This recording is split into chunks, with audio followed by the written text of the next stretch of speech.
And let's kick off an in-depth look at those front pages, starting with the Daily Mail, Paul. What have they got? £2,500. £2,500 to smuggle criminals out of the UK. So even cheaper to get out than it is to get in. But they're saying here, the Albanian people smugglers, this is the Mail, by the way, I haven't said that, Albanian people smugglers provide return journeys to help criminals escape from Britain in brazen TikTok adverts. Wow, I mean, incredible stuff, Lewis. I don't know what you make of this, but this... Well, so they're smuggling, they're charging, you know, £5 grand, £7.5 grand to smuggle people into the country, but it's not just a one-way trade anymore. They're also, because they've got to go back. It's the same people.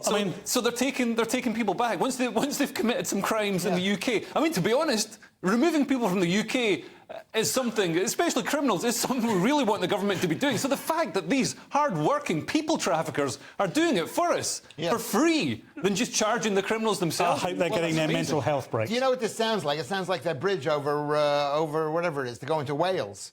It costs a lot of money. It costs a lot of money to get out and nothing to go in, or is it the other way around? Yeah, they only charge you one way. One way. Actually, maybe they can do. Maybe when they go to the country, they could do some special deal for coming in and going out at the same time. But I'm pretty sure there might be somebody out there who'd want to give me $2,500 for me to go back.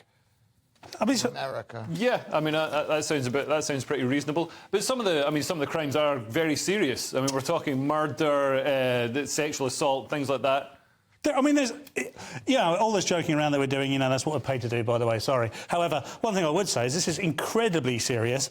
I mean, they're not only smuggling them in, they're saying you can come in, commit crimes, and we'll get you out for a small price. Yeah. It says here, you can escape to the continent that night for $3 grand, which, let's face it, it's good to know. Yeah. That seems like a reasonable price. Well, with half-term, I mean, that sounds... it's cheaper than getting a ferry. That's an incredibly good point there, yeah, just $3.5 grand to get out. But what is amazing is quite clearly this stuff works, and quite clearly there are hundreds of thousands of people who know they can enter this country and do what they like and get back out for under 10 grand. Yeah. I mean, Britain is essentially becoming a playground for criminals. It looks that way.